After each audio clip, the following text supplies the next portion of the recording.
Hello student, मैं संजय कुमार आप सभी को एजुकेशन पॉइंट पे स्वागत करता हूं। हम लोगों ने पिछले कुछ दिनों से हाइट एंड डिस्टेंस और ट्रिकोमेट्री जो क्लास 10th का है उससे संबंधित बहुत सारे प्रश्न को देखा और उसे बनाया।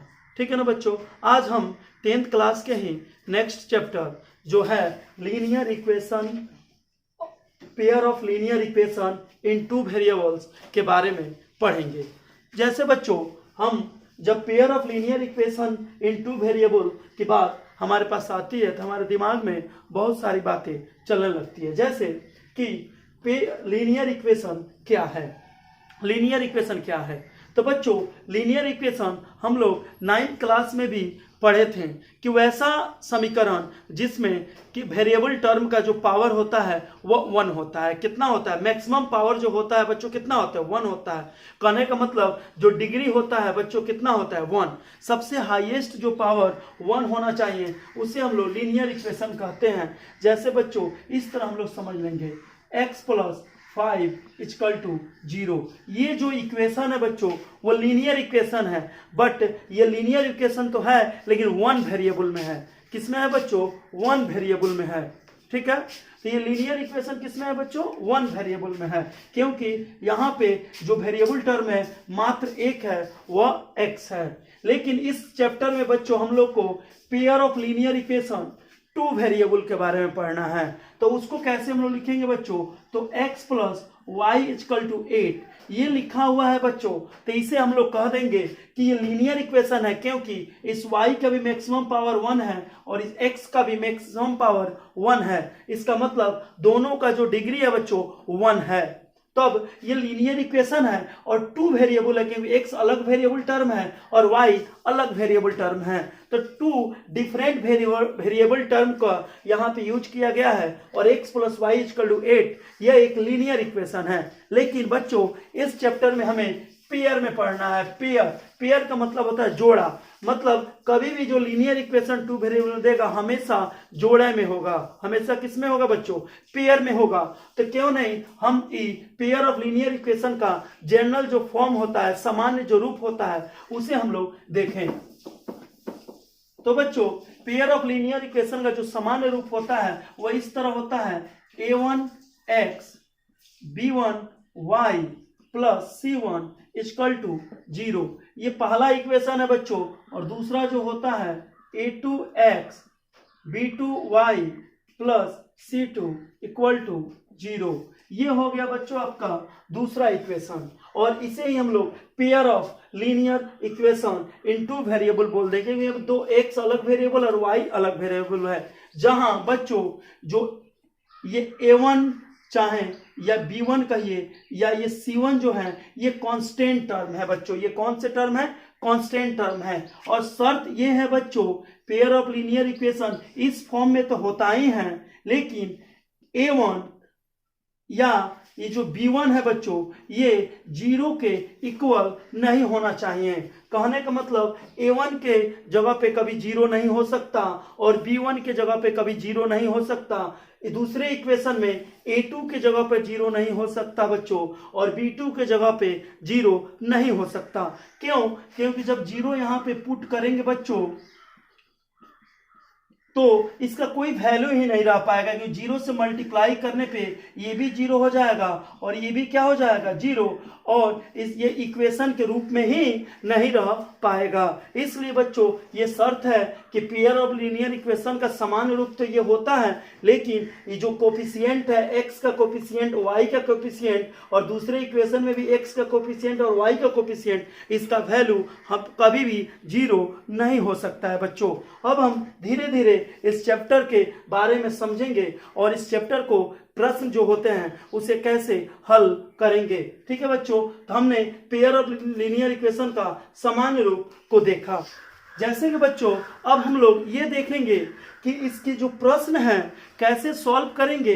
पेयर ऑफ लीनियर इक्वेशन में जो क्वेश्चन आते हैं उसको सॉल्व करने के लिए बच्चों कुछ मेथड हैं, कुछ तरीके हैं, और अब हम उस तरीकों के बारे में जानेंगे और एक एग्जाम्पल के माध्यम से सभी तरीकों को हम मतलब यहाँ पे कर करके देखेंगे कि कैसे उसको सॉल्व किया जाता है। तो ठीक है बच्चों, आप वीडियो को देखते रहिए और सीखते रहिए कि कैसे हम लोग हल करेंगे बच्चों। तो पहला जो बच्चों आप लोग का जो तरीका है बच्चों वह है ग्राफिकली, ठीक है ना बच्चों। और दूसरा जो मेथड है वह है सब्स्टिट्यूशन, और तीसरा जो मेथड है बच्चों एलिमिनेशन, और चौथा जो मेथड है बच्चों वह है क्रॉस मल्टीप्लिकेशन, और पांचवा मेथड जो है बच्चों वह है कंपेयर मेथड। क्या है बच्चों? Compare method. इन्हीं तरीकों का यूज करके हम लोग बच्चों ये जो pair of linear equation two variable जो चैप्टर है उसके प्रश्न को हम लोग सॉल्व करते हैं। ठीक है बच्चों, तब हम लोग डायरेक्ट जैसे पहला जो मेथड है ग्राफिकली उसको हम लोग देख रहे हैं कि कैसे इसे हल करते हैं बच्चों। तो ग्राफिकली मेथड का यूज करने के लिए आपको ग्राफ की आवश्यकता पड़ती है बच्चों। ग्राफ जब आपके पास रहेगा ग्राफ पेपर तो उसी पे इसको बनाया जाता है, लेकिन मैं इसको बोर्ड पे ही एक ग्राफ रफ साइड में मतलब ड्रॉ करूंगा और उसी पे आपको समझाऊंगा। आप बस समझने का प्रयास कीजिएगा। ठीक है बच्चों, जैसे कि एक एग्जाम्पल हम लोग ले लेते हैं बच्चों। पहला जो क्वेश्चन है बच्चों वो क्या है?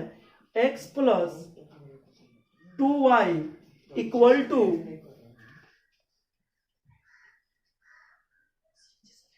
ठीक है बच्चों, ये हो जाएगा हमारा। और दूसरा इक्वेशन है बच्चों 2x इक्वल टू 7। ठीक है बच्चों, ये दो हमारा इक्वेशन मिला, पहला इक्वेशन और ये बच्चों हमारा दूसरा इक्वेशन। और इसी इक्वेशन को हम बच्चों बारी बारी से सभी जितने भी मेथड हैं सभी के द्वारा इसे क्या करेंगे बच्चों, मान निकालेंगे इसके x और y का और देखेंगे कि सब में सेम टू सेम आ रहा है। ठीक है बच्चों, तो पहला जो मेथड हम यूज कर रहे हैं वह है ग्राफिकली। तो बच्चों आपको बता दें कि ग्राफिकली मेथड को हल करने के लिए हमें कैसे शुरुआत करना है। तो हम लोग इसको शुरुआत करेंगे बच्चों। तो पहला इक्वेशन है तो यहां पे लिखेंगे बच्चों फ्रॉम इक्वेशन 1। फर्स्ट इक्वेशन से बच्चों किसी भी यहां पे दो वेरिएबल है बच्चों x और y, तो किसी भी वेरिएबल को हम लोग निकालेंगे, एक साइड में मतलब रख लेंगे और बाकी सबको दूसरे साइड इक्वल के दूसरे साइड में भेज देंगे।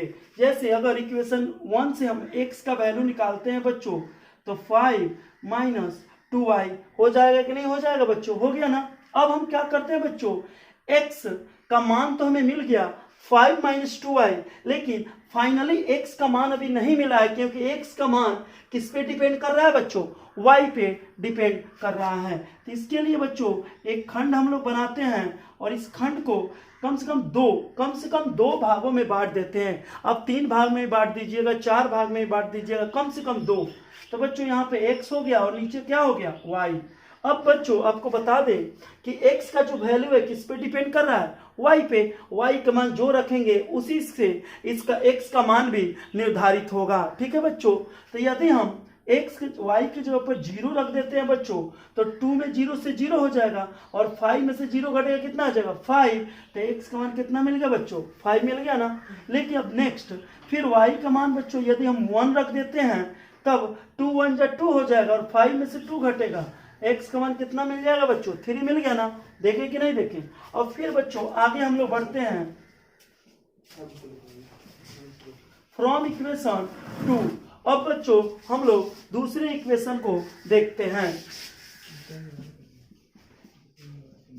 7 है और यहाँ पे x का रखे हैं तो जरूरी नहीं है यहाँ पे बच्चों हम x ही रोकें, हमें जो आसान दिखे उसे हम लोग रोकेंगे। तो y आसान दिख रहा है तो इसी को हम लोग क्या कर लेंगे? रोक लेंगे। हो गया ना बच्चों। और यहाँ पे भी एक हम लोग खंड बनाएंगे और इस खंड को भी 2 भागों में क्या कर देंगे? बांट देंगे, x y दूसरा। हो गया ना बच्चों। यहाँ पे y का वैल्यू किस पे डिपेंड कर रहा है बच्चों? x पे डिपेंड कर रहा है। ठीक है ना। तो x का मान यदि 1 रखते हैं तो 7 2 1 जा 2 घट जाएगा, कितना आ जाएगा बच्चों? y का मान 5। लेकिन यदि 2 रखते हैं 2 2 जा 4 और 7 में से 4 जाएगा, y का मान कितना मिल जाएगा बच्चों 3। तो इस तरह आप लोगों ने देखा कि दो वो खंड तैयार हुआ और दोनों खंड का हमें वैल्यू पता चल गया ना बच्चों। अब इसी को हम लोग क्या करेंगे, ग्राफ पर रिप्रेजेंट करेंगे। तो इसके लिए हम पहले ही बोले हैं कि यहाँ पे ग्राफ पेपर नहीं है, आप अपने ग्राफ पेपर पे इसे सॉल्व करेंगे। हम रफ में एक ग्राफ बनाएंगे। जैसे बच्चों ये ग्राफ बनकर रेडी हो गया तो ये x डैश कहलाएगा और ये x, ये y और नीचे वाला y डैश, और ये जहां दोनों कटता है उसे बच्चों हम लोग क्या कहते हैं 0 0। ओरिजिन हो गया ना ये, और ये x एक्सिस है और ये y एक्सिस है। आपको पता है बच्चों इधर राइट साइड में पॉजिटिव वैल्यू होता है और लेफ्ट साइड में माइनस, फिर ऊपर की तरफ पॉजिटिव होता है और नीचे की तरफ माइनस होता है ना बच्चों। चलिए अब हम इसे देखते हैं, इसको कैसे पुट करना है। तो ग्राफ में तो खंड बना रहता है ना, 1 2 3 4 5 6, फिर ऊपर बच्चों 1 2 3 4 5 6। ठीक है बच्चों, इसका नाम हम लोग यहाँ पे संख्या लिख दे 1 2 3 4 5 6। ठीक है बच्चों, 1 2 3 4 5 6। ठीक है ना। चलिए अब सॉल्व करें। तो x में 5 मतलब x में कितना चलना है बच्चों 5 चलना है, तो यहाँ पे पहुंच गए ना। लेकिन y में कितना चलना है 0, तो कहीं ऊपर नहीं उठना है, यहीं पे रह जाना है। दूसरा x में कितना चलना है बच्चों 3 चलना है, लेकिन y में कितना चलना है 1, तो थोड़ा सा ऊपर की तरफ उठेंगे बच्चों। तो इसके सिख में मतलब इसी के लेंथ से ये ऊपर की तरफ उठेगा तो यहाँ पे ना आएगा बच्चों। अब इस दोनों पॉइंट को हम लोग स्केल रखते हैं और दोनों पॉइंट को हम लोग क्या कर देते हैं बच्चों ऐसे मिला देते हैं। यहाँ पे मिल गया ना बच्चों, थोड़ा सा गड़बड़ हो सकता है क्योंकि स्केल तो है नहीं। ठीक है बच्चों, और इसको हम लोग नाम रख देंगे। इसका नाम क्या था बच्चों, पहला इक्वेशन जो नाम था वो रख देंगे, क्या है बच्चों x + 2y = 5। इसका नाम हो गया ना। अब दूसरे को रिप्रेजेंट करेंगे। ठीक है बच्चों, तो x = 1 चलना है यहाँ पे और y में कितना चलना है 5, तो यहाँ पे और 1 के देखते हैं बच्चों, तो यहाँ पे मिला। और दूसरा x में कितना चलना है 2 चलना है ना, तो x में 2 यहाँ पे हो गया बच्चों, और y में कितना चलना है 3 चलना है ना, ये रहा ना, ये रहा। अब हम लोग क्या करेंगे बच्चों, ये दोनों पॉइंट को फिर आपस में क्या कर देंगे, हम लोग मिला देंगे। तो देख रहे हैं ना बच्चों, इस तरह ये लाइन यहाँ पे मिल गया और इस लाइन का नाम क्या है बच्चों 2x + y = 7 है ना। अब देखिए आप कि इसका हल कैसे निकला, इसका x और y का मान किसे कहेंगे यही ना ढूंढना था हमें। तो दोनों लाइन बच्चों, ये दोनों जो लाइन है ये आपस में कहाँ पे कट रहे हैं उसको ढूंढते हैं। तो ये दोनों लाइन यहाँ पे कट रहे हैं बच्चों, और जहाँ पे कट रहे हैं वही बिंदु का x और y का जो कोऑर्डिनेट होता है उसे ही बच्चों हम लोग आंसर मान लेते हैं। तो यहाँ पे कट रहा है बच्चों, तो x में कितना है 3 है ना, और y में कितना है बच्चों 1 है ना। तो हम यहाँ पे बोल देंगे कि जो x का मान 3 है बच्चों और y का मान 1 है। ठीक है ना बच्चों, आप लोगों ने देखा कि कैसे हम लोगों ने इस क्वेश्चन को ग्राफिकली मेथड द्वारा इसे सॉल्व किया। ठीक है बच्चों, कब आप क्या करेंगे, इस चैप्टर के जितने भी क्वेश्चन होंगे आप घर पे ग्राफिकली मेथड द्वारा बनाएंगे, और जो फंसेगा उसे आप फिर हमें कमेंट में बताएंगे, उसे हम फिर सॉल्व करके आपको बताएंगे कि कैसे सॉल्व किया जाता है। अब हम लोग बच्चों नेक्स्ट मेथड सब्स्टिट्यूशन मेथड का यूज करेंगे और देखेंगे फिर इन्हीं प्रश्न को कैसे सॉल्व करना है। ठीक है बच्चों, अब बच्चों हम लोग सब्स्टिट्यूशन मेथड का यूज करेंगे। तो सब्स्टिट्यूशन मेथड क्या है बच्चों, इसको हम लोग कहते हैं प्रतिस्थापन विधि। कौन सा विधि हिंदी में कहते हैं बच्चों, प्रतिस्थापन। सब्स्टिट्यूशन, सब्स्टिट्यूट का नाम सुने ना बच्चों, जैसे किसी खेल में यदि कोई प्लेयर घायल हो जाता है तो उसके जगह पे दूसरे प्लेयर को क्या कर दिया जाता है, सब्स्टिट्यूट कर दिया जाता है। उसी तरह यहाँ पे भी सब्स्टिट्यूशन मेथड का जो काम है वैसा ही है। तो देखेंगे इसे भी कैसे सॉल्व करेंगे बच्चों। तो सब्स्टिट्यूशन मेथड का यूज करने के लिए उसी तरह जिस तरह ग्राफिकली मेथड में किसी भी इक्वेशन से कोई भी वेरिएबल टर्म को हम लोग अलग निकाले थे ना, उसी तरह इसमें भी दोनों इक्वेशन से, कोई भी इक्वेशन से बच्चों 2 से निकालना हो या 1 से, या आप स्वतंत्र हैं बच्चों, तो फिर हम लिखेंगे यहाँ पे बच्चों फ्रॉम इक्वेशन 1 से हम x का ही मान निकालते हैं बच्चों, तो 5 - 2y आ गया ना, देखिए तो x अलग आ गया ना। अब हम लोग क्या करेंगे बच्चों, एक बात याद रखेंगे हमेशा, यदि आप इक्वेशन 1 से x का मान निकालते हैं तो इक्वेशन 2 में x की जगह पे जो x का वैल्यू आया है उसे क्या कर देते हैं बच्चों, पुट कर देते हैं। उसी को कहा जाता है सब्स्टिट्यूशन मेथड। जो रखा जाता है उसके जगह पे दूसरा वैल्यू जो पुट किया जाता है वही कहलाता है बच्चों, क्या कहलाता है, सब्स्टिट्यूशन कहलाता है। अब हम लोग क्या करेंगे कि अगर इक्वेशन 1 से निकाले हैं तो 2 में रखेंगे बच्चों, और 2 से निकालेंगे तो कहाँ रखेंगे, 1 में रखेंगे। ठीक है बच्चों, चलिए अब यहाँ पे लिखेंगे बच्चों हम putting the value of x in equation 2।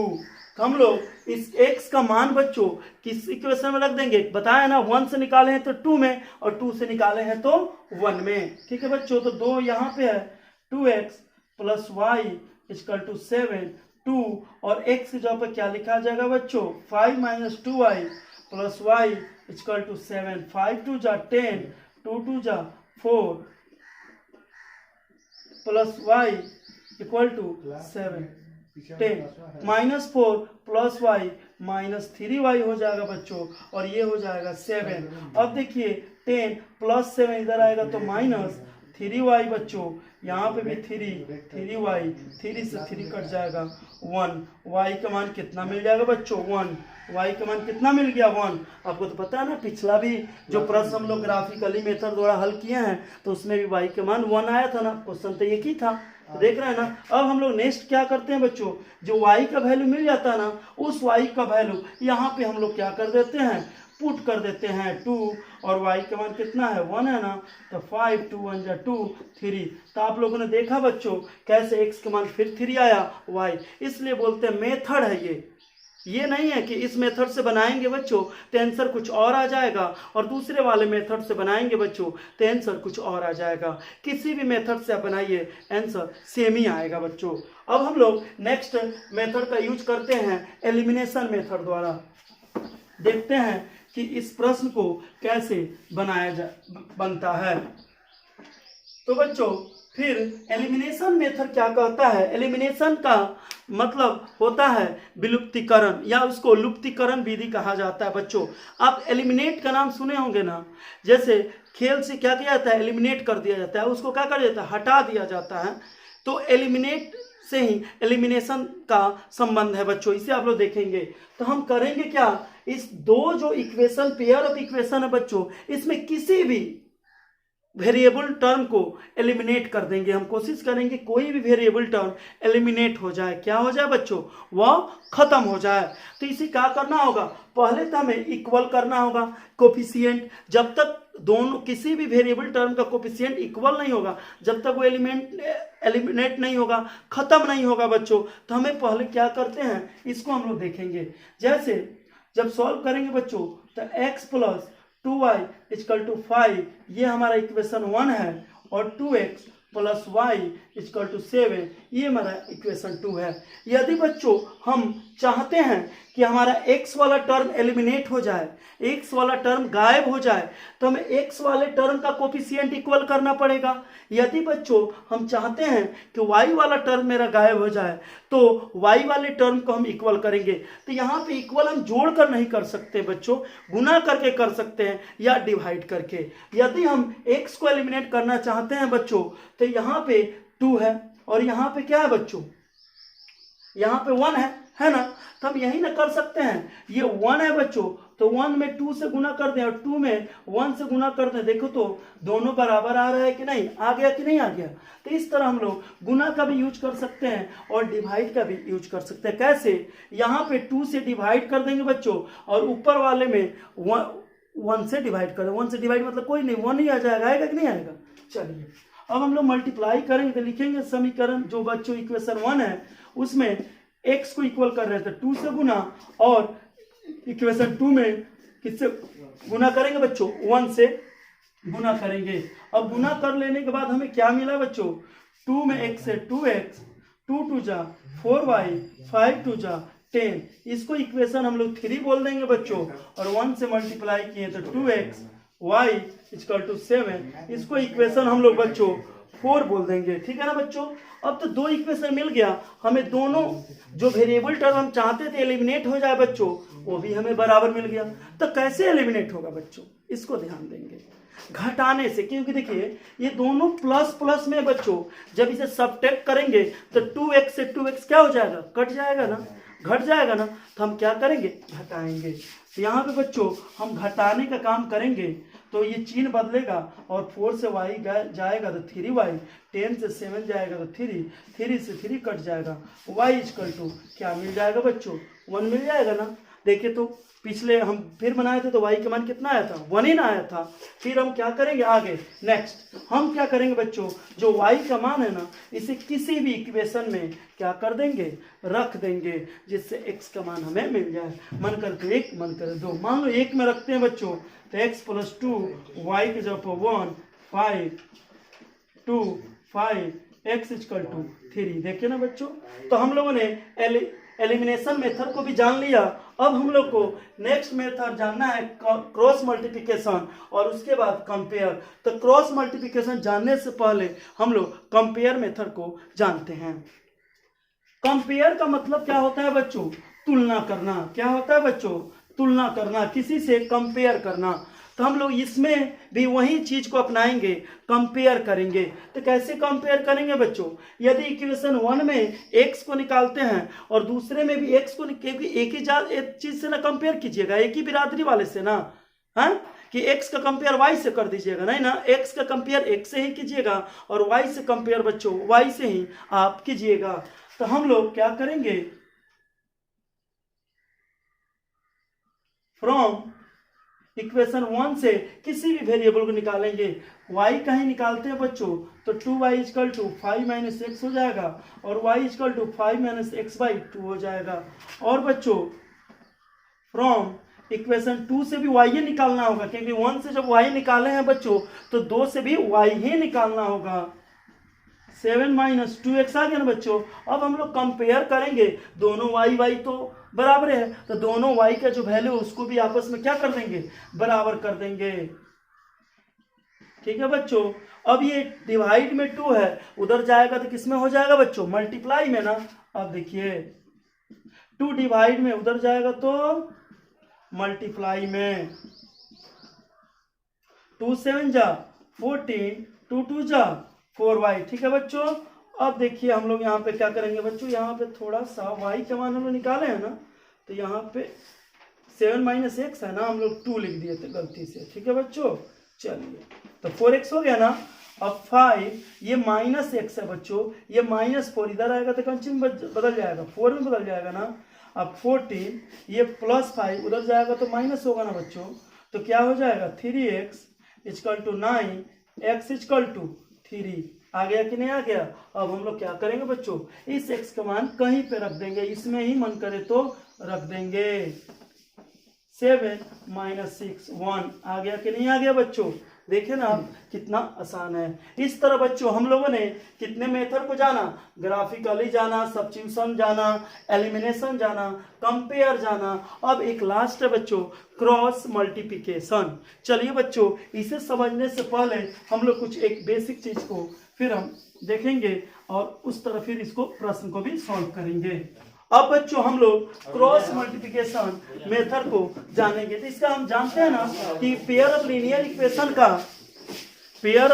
Equation का बच्चों 2 हम जनरल रूप बताए थे ना, क्या है वो देखिए तो, a1x b1y plus c1 equal to 0 है ना बच्चों। दूसरा क्या है, a2x b2y plus c2 equal to 0 है ना बच्चों। अब इसे हम लोग क्रॉस मल्टीप्लिकेशन मेथड में यूज कैसे करेंगे देखेंगे। पहले बच्चों हम लोग इसको क्या करेंगे, इसके कोफिशिएंट को ही आपस में इसको अलग अलग करेंगे। जैसे अगर हम बच्चों इस तरह एक खंडा बनाते हैं। x हो गया ना बच्चों, चलिए इक्वल, यहाँ पे बच्चों x है और ये जो है x को ढक लेंगे बच्चों, तो यहाँ पे मिलेगा b1 और ये मिलेगा b2, c1 और c2 मिलेगा ना, ये माइनस y होगा बच्चों, और y को जब ढकेंगे बच्चों तो इस खंडा में हमें मिलेगा a1 a2 c1 c2 बच्चों, और c मतलब 1 हो गया बच्चों, और इसको जब इस खंडा में रखेंगे बच्चों तो हमें क्या मिलेगा उसको आप लोग ध्यान से देखिएगा। तो क्या मिलेगा, इसको रोक लेंगे बच्चों तो a1 a2 और b1 b2। ठीक है बच्चों, तो इसे हम लोग सॉल्व करने से पहले ऐसे एक बार मल्टीप्लाई करते हैं और दोबारा ऐसे करते हैं और घटा देते हैं बच्चों, ठीक है ना। तो उसको हम लोग फिर एक लाइन में देखेंगे। तो x इक्वल टू क्या आएगा बच्चों, फर्स्ट मल्टीप्लाई होगा तो b1 into c2 minus b2 into c1 मिलेगा ना।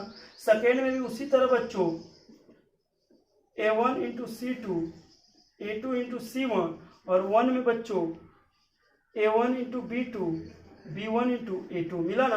अब हमारा सिंपल यहाँ पे बन गया कि नहीं बन गया बच्चों। एक लाइन और अगर बढ़ाना चाहें तो x equal to b1 c2 b2 c1, ये माइनस कॉमन लेके कट जाएगा बच्चों, तो हो जाएगा a2 c1 a1 c2 equal to 1 by a1 b2 b1 a2।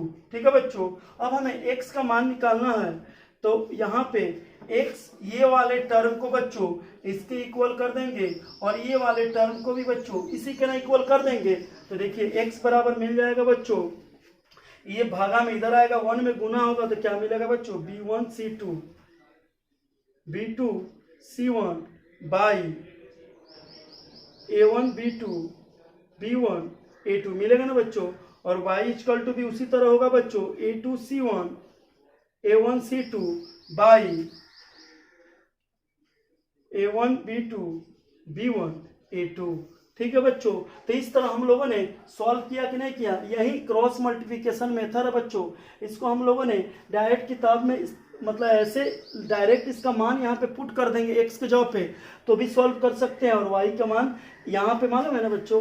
तो यहाँ पे x का कोफिशिएंट क्या है 1 है ना, यहाँ पे y का क्या है 1 है, तो a1 1 है a2 2 है और c1 क्या है -5 है, फिर a2 2 है और b2 1 है और c2 क्या है -7 है, जो यहाँ पे पुट करेंगे और x का मान आप क्या कर सकते हैं बच्चों निकाल सकते हैं। ठीक है बच्चों, जैसे आप देखिए x का मान कैसे निकाल रहे हैं। तो यहाँ पे हम लोग पहले लिख लेते हैं बच्चों कि गड़बड़ ना हो। तो a1 कितना है बच्चों 1 है, a2 कितना है 2 है, b1 कितना है 2 है, b2 कितना है 1 है, c1 कितना है -5, c2 कितना है -7। मिल गया बच्चों।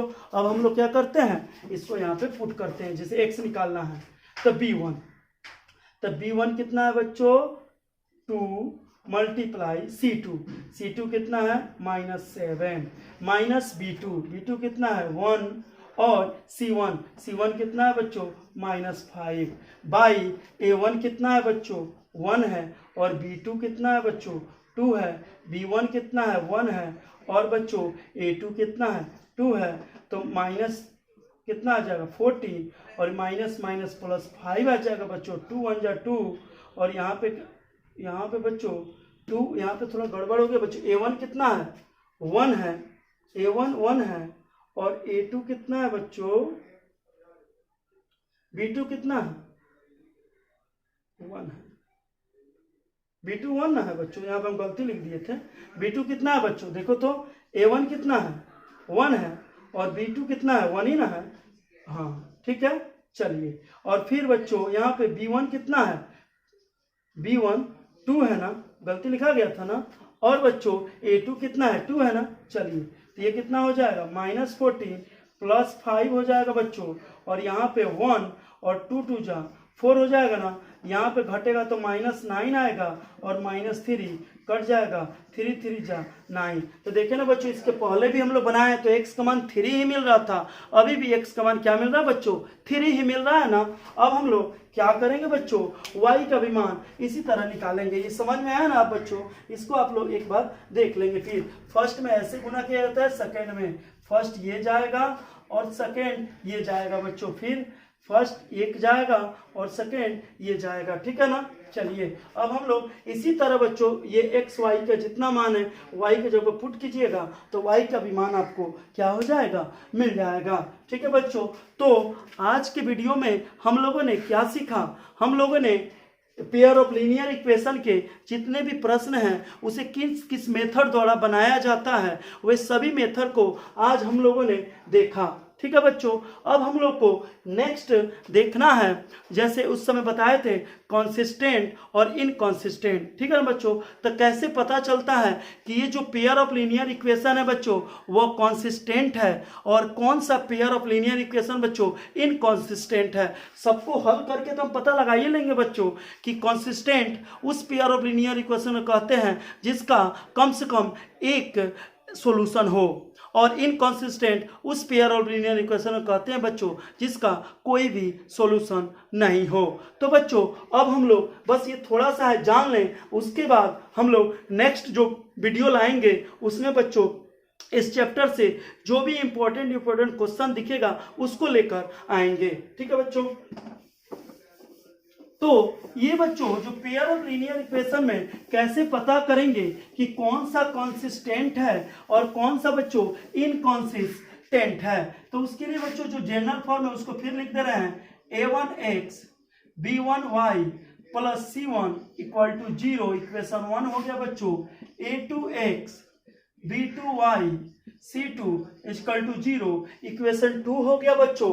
अब इसमें हम लोग क्या होता है बच्चों देखेंगे, एक रूल है कि इसके जो कोफिशिएंट है बच्चों, दोनों इक्वेशन में जो कोफिशिएंट है उनका आपस में एक रिलेशन से तय होता है कि ये जो पेयर ऑफ लीनियर इक्वेशन है बच्चों वह कॉन्सिस्टेंट है और ये कौन सा इनकॉन्सिस्टेंट है। तो पहला रिलेशन ये बताता है बच्चों कि यदि a1 और a2 बराबर नहीं होगा b1 और b2, तो इस तरह के रिलेशन यदि आपको मिलते हैं बच्चों तो इसे हम लोग यूनिक सॉल्यूशन कहते हैं।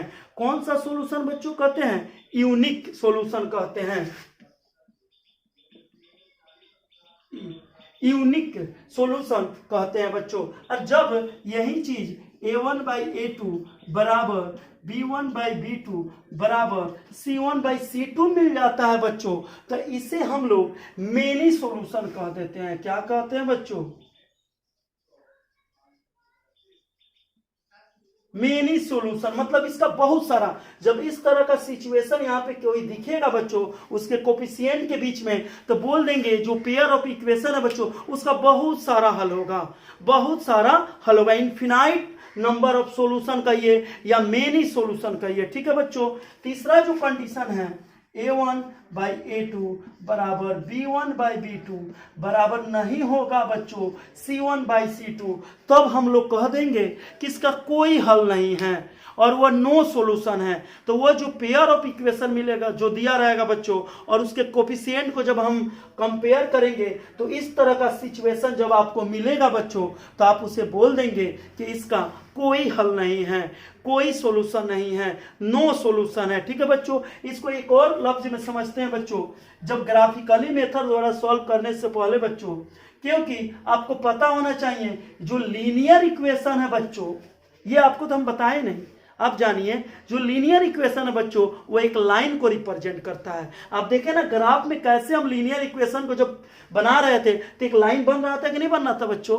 तो लीनियर इक्वेशन जो है बच्चों वो किसको रिप्रेजेंट करता है, लाइन को रिप्रेजेंट करता है। आप अच्छे से सीखिए, ठीक है। और जो ग्राफ में इसको सॉल्व करते हैं तो देखेंगे जब यूनिक सॉल्यूशन मिलेगा बच्चों तो वहां पे हम बोल देंगे जो ये लाइन है ना बच्चों ये आपस में क्या करेगा, इंटरसेक्ट करेगा। इंटरसेक्ट कर रहा था कि नहीं कर रहा था, तब इसको कहते हैं बच्चों हम लोग इंटरसेक्टिंग लाइन। इंटरसेक्टिंग लाइन क्या कहते हैं बच्चों, इंटरसेक्टिंग लाइन। और बच्चों जब मेनी सॉल्यूशन होता है ना तो कोइंसाइड कहते हैं। क्या कहते हैं बच्चों,